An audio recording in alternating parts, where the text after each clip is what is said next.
Hello guys, অনেকদিন মুরগি খেতে খেতে অনেক বিরক্ত চলে আসছে। বাট দেশের বাইরে আসলে আমি যেখানে থাকি ওখানে তেমন একটা মাছ পাওয়া যায় না। বাজার থেকে মাছ পেলাম, আটলান্টিক হ্যারিং ফিশ পেয়ে নিয়ে আসলাম। আজকে রান্না করবো আমাদের দেশি স্টাইলে মাছটা। প্রথমে পেঁয়াজ কুচি কুচি কুচি কুচি করে নিতে হবে, এরপর টমেটো কাটতে হবে, টমেটো কুচি কুচি করে নিলাম। তারপর টমেটো কুচি কুচি করা হলে এটাকে উঠিয়ে রেখে মরিচ কাটতে হবে, মরিচ ভালো মতো কেটে নিতে হবে। এখানে আসলে কাঁচামরিচ অতটা পাওয়া যায় না, কাঁচামরিচ এখানে সোনার হরিণ। একটু পেয়ে নিয়ে আসলাম। তারপর আলু দিয়ে যেহেতু রান্না করব আলু কেটে নিলাম। আমি ভাবছিলাম যে মাছ দিয়ে আলু রান্না করবো, বাট মাছ দেওয়ার পরে দেখে মনে হলো যে আসলে আমি মাছ দিয়ে আলু না, আলু দিয়ে মাছ রান্না করতেছি। এখন মাছগুলো যেহেতু বড় বড় পিস, এটাকে ছোট ছোট করে নিলাম।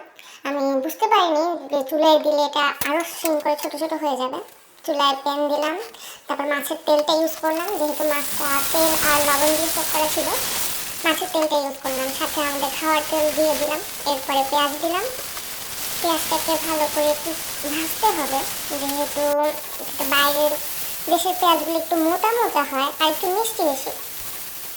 ভালো করে না ভাজলে এটা থেকে যায়, কাঁচা কাঁচা থেকে যায়। ভাজার পরে এখানে হলুদ আর একটু মরিচ দিয়ে নিলাম। আমরা একটু ঝাল ঝাল খেতে পছন্দ করি, প্লাস হচ্ছে এইসব মাছ ঝাল ঝাল না খেলে ভালো লাগে না। পানি দিয়ে কষিয়ে নিলাম। ভালো করে নাড়াচাড়া নাড়াচাড়া করে নিতে হবে যতক্ষণ না পর্যন্ত পেঁয়াজটা নরম মশলাটা কষে যায়। এরপর টমেটো দিয়ে আবার নাড়তে হবে। টমেটো নাড়ার এই পর্যায়ে একটু লবণ দিয়ে দিব, যেহেতু মাছটা লবণে আর তেলে সোক করা ছিল তাই বেশি লবণ দিলাম না, অল্প একটু লবণ দিলাম। টমেটো নরম হওয়া পর্যন্ত আবার নাড়াচাড়া নাড়াচাড়া করতে হবে, একটু পানি দিয়েও নাড়াচাড়া করতে হবে যাতে টমেটোটা ভালো মতো গলে যায়। এরপর অ্যাড করবো আলু কুচি, যেহেতু আলুটা শক্ত আর মাছটা এই মাছগুলো একটু নরম, মাছগুলো বেশি শক্ত না বা কাঁচা না, এটা অনেকটা ধোয়া টাইপের থাকে। এখানে আমি বাইরে গাড়ি ঘোড়া দেখতেছি। তারপর আলুটা নরম হওয়ার জন্য একটু পানি দিয়ে আবার একটু রেখে দিব।